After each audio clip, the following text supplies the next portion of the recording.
سزائے موت پر 13 سال۔ وارث مسیح کی بربریت نے پاکستان کے عدالتی نظام انصاف میں گہری دراڑیں بے نقاب کر دیں۔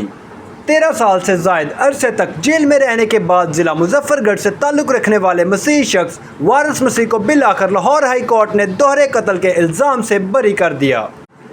ان کا کیس تاخیر سے ملنے والی انصاف، ناقص تفتیش اور واضح عدالتی نگرانی سے نشان زد پاکستان کے عدالتی نظام انصاف میں اصلاحات کی فوری ضرورت پر زور دیتا ہے۔ وارث مسیح کو 2013 میں اپنی سابقہ بیوی کنیز فاطمہ اور اس کے دوسرے شوہر محمد علی کے مبینہ قتل کے الزام میں گرفتار کیا گیا تھا۔